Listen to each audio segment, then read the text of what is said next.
What's up, everybody? This is Lauren deLisa Coleman back with you for another episode of the Inside series right here on film.io. You guys know by now that we are taking you inside of the filmmaking process like no other site out here. And today is super special. We are kicking off the Asian American International Film Festival. Our first interview subject with us today. He is joining us from actually Canada. And so I want to just first give a film.io shout out to Yung Chang. Thank you so much for joining us, Yung. Thanks so much for having me, Lauren. It's in the far away land of Canada. All right. The unknown northern region on the map. Yeah.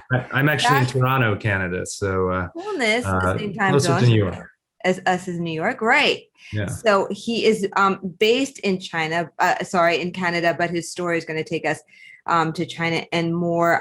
Yung is the filmmaker behind the documentary Wuhan Wuhan, and it couldn't be any more appropriate to discuss this than now. But really, the perspective that you've brought to it is just so dope, Yung. So let's get into it. Let's first start by giving our viewers a synopsis of Wuhan Wuhan, and then we're going to get, kind of deeper into how you came to shoot all of this and capture it. Sounds good. Wuhan Wuhan is a 90-minute feature documentary, an observational film, and it looks at 5 different characters, a cross-section in the city of Wuhan, which is, I guess, now known as the COVID-19 epicenter, where the virus began. And so I guess the film really is an attempt to go beyond the headlines, the news headlines, to take it further than this idea that it's virus central, and to really bring us into the heart of the city and to show how those individuals in Wuhan are not unlike other individuals around the world experiencing a similar situation. And so I just really wanted to put a human heart into the story. I wanted to make this a humanistic portrait of everyday people and also frontline doctors and nurses, and tug at our emotional heartstrings a little bit to get a better sense of what's really going on the ground in a city like Wuhan. And I love how in one of your statements, you said that obviously the Asian community or the Chinese community or any community is not a monolith. And so that's why it was really so important to you to be able to bring this out, because I think, we either think of the people, particularly in this city, as just, those with masks on and first hit, or if they do have any humanity, it's just, from the doctor, frontline and just completely overwhelmed, and that's it. But they had full lives before, and if they're still with us, do. And so it's very cool that you just, decided to get into this. But let's just talk about like the logistics, and then we'll, talk more about the administrative side of things. Tell us how you shot this, and I don't know, did you guys all have hazmat suits on, or like, how did this go down just really from a pure kind of safety, I guess, point of view? And at what point in all of this did like you guys like enter into the fray? And how'd you even get into China from Canada while this was happening? Like, we got to get the backstory. Okay, so the backstory, it's actually pretty pragmatic, the backstory. It's actually, it may not be so interesting. My role is as the director came in a bit later, actually. So what happened was I had a team, a crew of 30 who were locked in Wuhan in January. They were about to make a documentary about the Yangtze River, which is where the city of Wuhan sits on. And let's just put in context, Wuhan is a giant, humongous metropolis of millions of people. And it's not a, backwards wet market. It is a thriving cultural hub of the country of China. It is, they call it the Chicago of China, essentially. Okay. And so this team was there, and they were locked in January, and they decided to pivot and then focus their cameras on the situation, the unfolding events of the pandemic. And so most of the footage was filmed in February and March of 2020, which was just after that crazy January craziness that was going on with the beginnings of the virus, where there really was an unknown system, and there was no kind of sense of what to do, how to tackle the virus. And then beginning February, it was where things were in place. There were temporary hospital shelters. There was some sort of structure then implemented in treating people with the virus. So my team was savvy enough to step out there and gain access to hospital, temporary shelter, to find characters in the city, everyday people. My favorite storyline in the film is of the young couple. Who are about to give, the young wife is about to give birth. That to me was the anchor of the movie, just a powerful emotional arc. So this crew, they were hazmated. They had to follow all these COVID protocols. It was not easy to gain access. I think the reason why they had a foot in is because with the film they were making previous to being to having to pivot, they had the access through the media passes that they had. So I'm sure they had to work the connections a little bit. I was quite removed from that process, actually. In fact, this is the first experience in my filmmaking experience where I was hired as the film director to come in and put together the film from 300 hours of raw footage. Essentially, I inherited this footage and then worked remotely from this office in Toronto, which is a home office in Toronto. We were in the beginnings of our lockdown in April when I started to edit the film with my team of editors in Los Angeles. The production company Starlight Media, who are in fact the investors behind films like Crazy Rich Asians, right? Which I want to get into. Yeah, we'll get it. Okay, I'll slow down. I'll let you wait. That side is so cool and exciting too. But first, the drama. So so you're shooting this. Editing all this or directing it rather remotely. Yeah. And how overwhelming was that? How many hours? That's a great question, because it was overwhelming. And there was a few reasons why. Firstly, I was contacted to make this film coincidentally just after experiencing with my daughter and I in our neighborhood in West End, Toronto, an anti-Asian racist incident. And it was a white man on our street. We were wearing masks, just going for a walk. It was just the beginning of our lockdown, and this dude did not take well to our presence, and clearly driven through probably a combination of reasons. But he was angry, and he took it out on my daughter and I, and especially directed towards my daughter. It left me kind of reeling with anger and pain, a lot of emotion that I haven't felt. Your daughter at the time?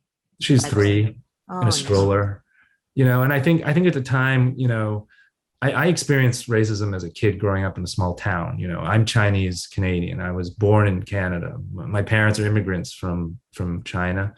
And so I grew up with a lot of that pressure to assimilate and to kind of bury who you are, really, your identity, which as a Chinese Canadian, or, as this hyphenated, Canadian, it is quite traumatic, actually, and gets under your skin, literally. And so and I hadn't felt that kind of racism since I was a child living in this small town. And now in this metropolis of Toronto, experiencing the most diverse city in the world, statistically proven that this happened to my daughter and I. And so I carried that forward into the making of this film.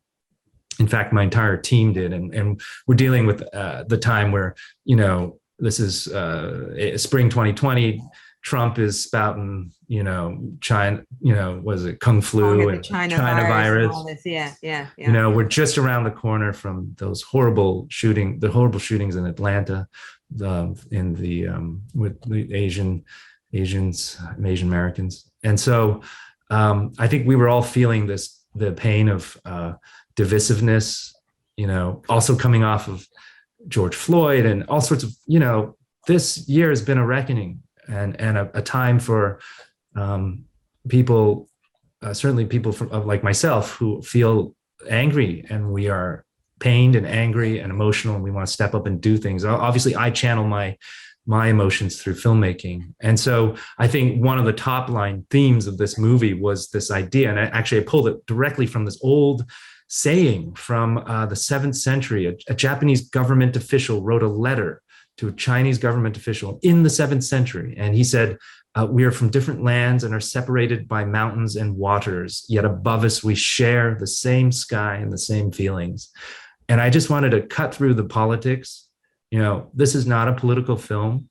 This is a film about kind of our shared humanity and our humanism. And I wanted to just make that very clear in the movie. And so those are the stories that you see, these stories of pain and hope and desperation, but yet also at the bottom line, I think just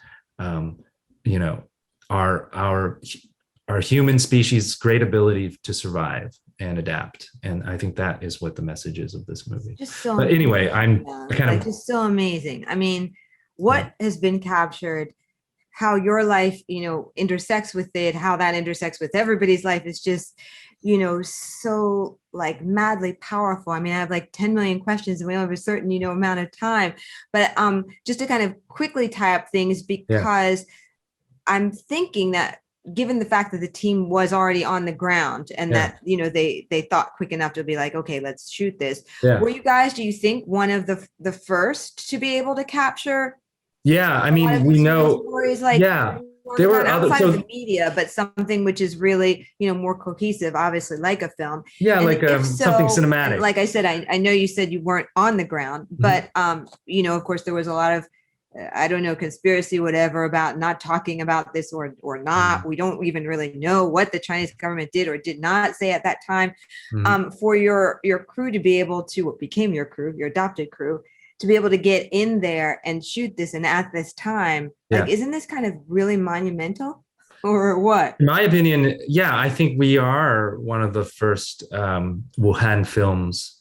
I mean, it's become, let's face it, it's become a genre, right? And it should be. I mean, I like to mention that, in the 1918 Spanish flu, it was not documented, and it was not documented in the media, nor, there wasn't a technology where you could have a cell phone and film something, right? There wasn't a way to film something and then immediately get that footage to me. I mean, that was not possible. So I feel also that people documenting COVID stories, whether they be the humanist angle, the investigative angle, the political angle, they're all kind of have a role in being a record of an event like this. It's unprecedented, where we are all experiencing the same thing. I mean, it's crazy, right? And reacting in different ways to it. It's a real learning lesson. So I think we were kind of ahead, and that was there was this kind of rush early on to get the film out as fast as possible to kind of beat the wave.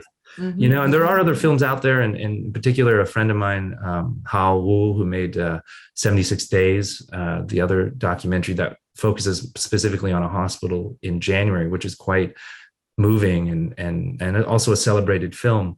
I think they all kind of work together. I think all these films have a link and work together. And even the upcoming American films that are coming and that I know about, Matthew Heineman has got one about New York City, and I think they work together because as they should. And I do think once we realized we couldn't, we may compromise the quality of the film by rushing something out. I had originally the directive to finish the film in 5 months, beginning in April, which is crazy for documentary film editing. You usually need like 8 to 10 months to edit a film, and we were rushing it through in 5. And so at some point we realized we need a little more time, and we allowed that to which I think worked for us in the end, to give us some perspective and to allow things in the real world of the pandemic to kind of evolve. So now I think that this film fits in at a time where we can look back a little bit and have a little reflection, even though we are entering the 4th wave. I do think and as I'm realizing, my interaction with this film has been constantly evolving too. My reactions change with how I view the movie and think about it. And I want audiences to feel that same thing, you know. That's It's interesting. a living film. It's a living document in a way. And we have to adapt to our emotional changes to it. And but yeah, to answer your question, I think I do think it has a place. It has a place for a conversation. Talk to me a little bit about this kind of remote directing, if you will, as you've said. Yeah. So you get 300 hours worth of film, and you freak out or have a cocktail or something first, and then you go, okay, since you were not like kind of boots on the ground to kind of shoot this, did you literally have to look at all 300 hours or more and then start kind of compiling it? Was that your approach, or did you kind of think in a different way? Well, that's a great question. Usually as the boots on the ground director, and I've made a few films in mainland China where, I film for an extensive period of time. I filmed 300 hours of footage. And then my instinct as the director, and something that I've learned, is that at that moment, when I bring the footage back to the editing room, I kind of step away for 2 weeks. I go on a holiday. I let the editors sift through the footage, because at that moment, I'm too close to the material. I can't separate, the trees from the forest, and I need to have some space to reset the way I look at things. But in this instance, this is what was interesting with Wuhan Wuhan. I received the 300 hours of footage. So I wasn't the boots on the ground director. And so I had no sentimentality with the footage. I could immediately say like, oh, that's not useful footage. This is useful footage. This is the best storyline. These are the good characters. It happened quickly. We did. And I have to cite that my editors, I asked for 2 editors, 2 associate editors. We had a big team, and I'm grateful that Starlight, the production company, had the resources to put that together for us. And that team was all in LA, Chinese American editors. And so we went through every minute of footage, and quickly, it took us about a month or so to kind of jam through it. But out of that, we were able to put together the assembly, and then, the stages of post-production, the assembly to the rough cut. But, it's in starts and spurts and stops and starts. And there is time, you have to think about things. It is difficult remotely. I mean, it's great to be in an editing room, to sit with an editor. But I wouldn't have been able to make this film without technology like this, like Zoom or whatever you may have, to be able to work remotely. Otherwise, it's not possible, So grateful the technology was there for us. And so it was basically a rigorous, open up the editing system and just work at it every day, and sort of slog through the material. And the editors did a great job kind of tag teaming the way they would approach it and the structure. Just amazing. I want to, have the audience get a little bit of sense about your background, because obviously you don't just fall out of nowhere and get handed a project like this and handle it so well. But my sense is telling me that it ties a little bit into Starlight. And you've mentioned Starlight already a couple of times, and they're really dope. So let's talk about Starlight and maybe how Starlight, connects with you. We mentioned Crazy Rich Asians, which is one of my all-time favorite. Don't let it come on, because then I have to just watch the dinner scene when she goes to visit Pickling's family. I think that is just so brilliant. Yes, let's talk a little bit about Starlight from kind of business point of view, all the success they've had, because that's not the only film, and then what your kind of connection is with them. Sure. I mean, I just think, before Starlight contacted me, I had just released a film called This Is Not a Movie, about a journalist named Robert Fisk, feature doc. But I was in the middle of the festival circuit and everything came crashing down. So I was stuck. And let's rewind to March. I'm sort of really bummed out. I don't know what's going to happen. I'm very nervous about the future on many levels. And one of those just happens to be, the future of my filmmaking, what's going to happen. And I guess as fate has it, and I'm kind of a believer in fate, and I think so is in the Chinese culture. It's Yeah. a big deal as well, and so through my colleagues in the industry, Starlight Media reached out to me, and just out of the blue, and I asked before. I don't usually jump into projects when I get asked. I'm usually the one who creates the project, and then I find the partners to make the films. Mm-hmm. So this was different, and I asked to see some footage, and they sent me 10 hours of footage, and I was floored. I mean, I think what floored me was the previous week experiencing that anti-Asian incident, and then to see such intimate footage that you've seen in the film, and then to see it in context of where we were in April 2020, which was just beginning our lockdown and the beginnings of our experience with COVID. And so the film was sort of a window into that. And in a way, always sort of was prescient in that way, that I would see footage and then be like, oh yeah, we're going through that. So I could relate to the experience in a way. On top of that, I was co-directing a short film called Pandemic 19 with my partner, my wife, Annie, which is about American frontline doctors. That one you can watch on World Channel, PBS World Channel online. And it's a short film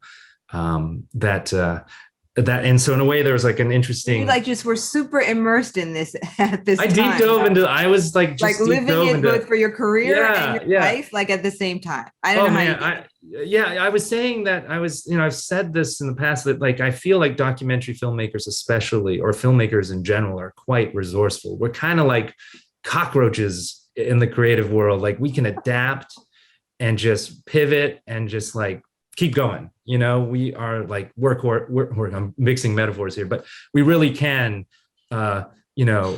Nothing really sets us back, and we find ways. And I think in a way we need to, in order to have the inertia to be creative and to keep our mental health in check. I think making stuff is what we need. And so basically I guess I'm so lucky that I had that opportunity. So Starlight funded the project then. 100% you guys don't funded have distribution just yet, correct? We're in the midst of working out our American distribution. Okay. And our international distribution. Yeah, it's a film that's just released as of April. We had our world premiere at Hot Docs in Toronto, which is excellent documentary film festival, biggest in the world. Right. Actually, you got best. I was going to say, don't be shy. Be let me my nose. Best international documentary. We've done well. Film. You know what I mean? That's not a joke. Yeah, we've done really well with the movie, and I'm happy that it's getting out there. And I think the next step is to lock in our distribution, which is happening through our sales agents. We have 30 West in America representing the film, and then Wasabi is a international sales company based in Montreal. They're handling international sales. So really just fascinating, how it all came together. And the team is no joke, right? Talk to me a little bit about Donna, because when I read her accolades, I was like, oh, okay, just a few Academy Award just a couple nominations and winners as a producer, right? So just to be clear, Shakespeare in Love, Hidden Figures, Silver Linings Playbook. How did Donna kind of come to this project? Through Starlight, or did you already have a relationship? Or now, everybody has a relationship all together now, but how did she come to the project? I'm curious. Yeah, I had never met Donna. Donna came through Starlight. She has other projects. Oh, and just to confirm, this is Donna. Am I pronouncing her last name right? Is it Gigliotti or Gigliotti? It's Gelati, actually. Gelotti. Oh, okay. Gelotti. Neither. Yeah. Great. I didn't know either. Almost like the dessert, but not quite. Yeah, exactly. That's how she describes it. And she's amazing, sharp, really great film instincts, narrative story instincts. So, just to have her weigh in on the editing structure of the film was fantastic. She was already working on projects through Starlight, so came on as the producer of this film. And in addition, Diane Kwan, who's a producer based in Chicago, who's an Academy Award nominated producer of Minding the Gap, Bing's film about his childhood and skateboarding. and that was nominated for an Oscar, I think, a couple of years ago.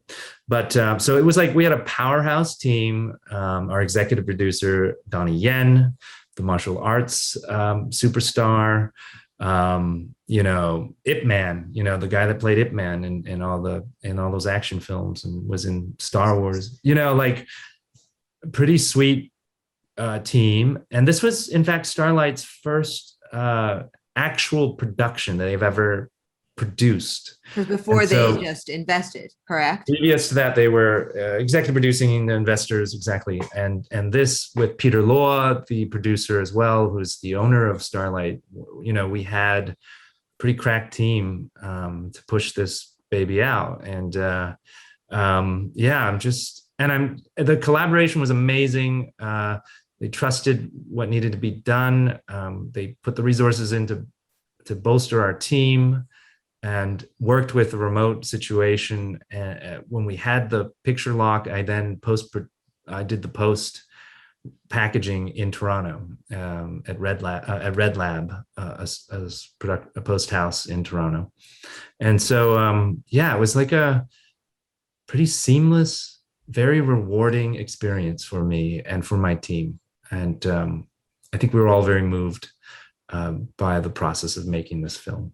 I'm sure. How did you, or how are you kind of recovering from this? Because you were, as I said, super immersed in this, which is rare for anybody involved in a documentary, unless I don't know what would have been maybe during the civil rights movement or something like this, where it could affect your person. I think even if you're doing documentaries, I recently spoke with a documentarian on, Bernie Sanders project, et cetera. That's not necessarily you. Like, you might have some stake in what, his platform might be, but it's not like you and what the whole world or the whole country is going through. So this takes a different type of approach in terms of really just something that's restorative. Did you think at all about that? Or, you kind of maybe still even working through it? Because that's not something you, meditate through, a couple of days and then you're good. I don't think so. Right. No. And you bring up a good point, because I think every film that I've made, the ones that I really connect to, and I think that connect with audiences, like a film I made called Up the Yangtze back in 2008, which I think was the film that helped me kind of carve out a career. For example, that one was a very personal point of view, I think you have to, in order to, for me, maybe not all filmmakers feel this, but I think to some degree they do, that you have to find a way to connect to the material and connect to the story. So much of you is in the story, essentially. If you put this footage in the hands of another director, they probably would come up with something totally different. It just so happened that this is how I was, viscerally experiencing the moment of the pandemic and what I had at my disposal, which was these 300 hours of footage. And so I think we have to, as filmmakers, find the link that punches us in the gut, that feeling. And if I don't have that feeling, it's hard for me to see something through. So I think all my movies kind of do that. But how do you release that? Or do you? Do you know what I mean? Almost like, I don't know, police officers, firefighters. You bring anybody on that level. They're very perceptive. I do think mental health and documentary filmmakers especially is a problem. And I think a lot of filmmakers and journalists will still say that we're making what we make because we're doing it for the subjects, and that is what takes primary precedent. And then as a result, oftentimes we forget about ourselves and our own mental health. Right. And I think there is a movement now to check in and to find ways to work through things that we may harbor. I think it was more so with the film I made previously called This Is Not a Movie, which was a film about, it's quite relevant currently too, which is about the Middle East. And I had never been to the Middle East, and I was in Beirut. I was in, we had a team in Syria, like we were in places, and I think that weight of that material was quite heavy. And and I learned through the journalists of that, in the subject in that film, how he got through things. And he was an old school guy who was like, I don't think about myself at all. But then, when I was working with him, I could see that beneath his exterior, there was a lot of very present pain, buried pain. Well, it would have to be, because in order for you to communicate to us, it has to touch your humanity, and you can't bypass any type of heaviness or sorrow or fear or whatever, because you're human too, right? So I'm glad that that you are recognizing that there's this movement around that, and I do think it's understood that it would take time, it does, as well, it because does. you don't deal with light subjects, Young. This is no crazy routine by any stretch of the imagination. No, it's true, and that is true. Given that, well, just I guess 2 other quick questions. How did you end up picking 5, or was that the on the ground team? And do you know what happened to the people? Are they still alive, I hope, or do we know? So I picked the 5 out of 9, primarily because I was going for the strongest stories that would fit and mesh with the bigger story structure.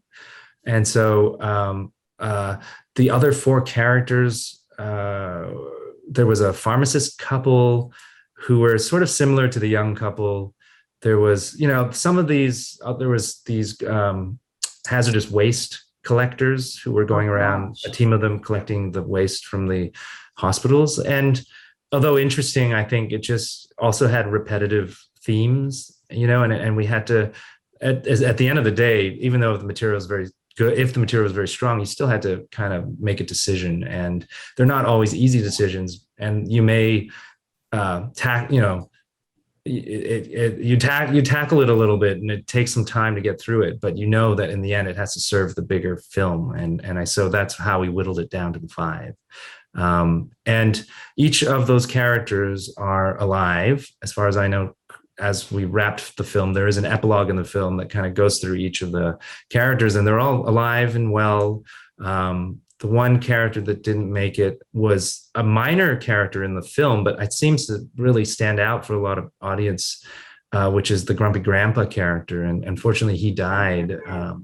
And I wasn't sure, just because there's time in between the epilogue and when you wrapped and today, right? That is true. Anything could happen. That is true. And I think, as far as I know, everyone is good. And we're in touch with all the subjects via the production team in China. So I feel like we should do another epilogue just to update that. Right? It would have to be constant updates. Yeah, exactly. Or remember back in the day with DVDs, and you'd have the bonus material. The bonus material, yeah, exactly. We need to do that. I mean, I think excerpts from the 4 you couldn't do, but we don't do that. That's a good point, and maybe we should do something on our website just to keep it relevant. And I actually I'll take that and actually put that in place. I'll put a note out. I get exec produce credit though. Great idea. So I guess just finally, Young, any tips for other either would-be or current documentarians out there? Because you've been through it. So the only thing that you didn't do is actually have to go, be on the ground and put the hazmat on. But everything else, exactly. Wow. Exactly. And I guess I am lucky in a way, because I am a mid-career, so to speak, mid-career filmmaker, and I started. I guess I know there are young filmmakers out there, or filmmakers who have ideas that are struggling to get them out, just because of the restrictions we have currently, and the COVID protocol that we have to abide to, and it's difficult. But I guess I go back to that idea of the filmmaker as cockroach.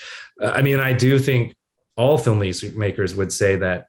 Maybe we have a period of time of, lamenting the fact that we can't pick up and get out there. But then I found that most of my colleagues and maybe the younger colleagues that I know, or the new filmmakers that I know, have found a way to kind of pick up and figure something out, or pivot and do something else, work on something, write something. I'm currently writing and able to have meetings and work online. So I think if we're specifically looking at this time now, where we are now, I would say I would say tap into that internal meter of inspiration, if I can say so, and find a way to just keep outputting something, but also not rush yourself. I think this is a time of reflection and patience, and as my wife often says, radical empathy, and a time to, if you can afford it, just to kind of reposition how you will move forward after things open up 100%. And I guess I say that because in America, where you're in a different situation than we are in Canada. And I think, but I guess we're all moving towards a more dire situation right now, which is the fourth wave. But I know there's a mentality around it, this idea of being, let's not get locked in our heads, in our rooms, and try to be forward thinking of that there is a light at the end of the tunnel. You know what I mean? And I guess that's the best advice and just in the context of our conversation that I can think of. Yeah, no, I think that's great. Yeah. I really appreciate it. Yung, such a cool interview with you. I could Thanks, talk like, double the time, but we've got to both get back to doing other things. But I really just want to thank you for being so gracious. You can tell that you are a very thoughtful person, meaning, full of thought and just consideration and creativity. And I can see why, the stars aligned for Starlight, if you will, that, reach out to you, because you could tell like you really put yourself into this, personally. So do take care. And everybody, I think you're going to agree. This was like a really amazing interview. I hope that you enjoyed watching it as much as I enjoyed being able to bring it together with Yung for you guys. Definitely don't miss all the other episodes that we have coming up right here at film.io for the Insider series. I am Lauren deLisa Coleman. Thank you for watching.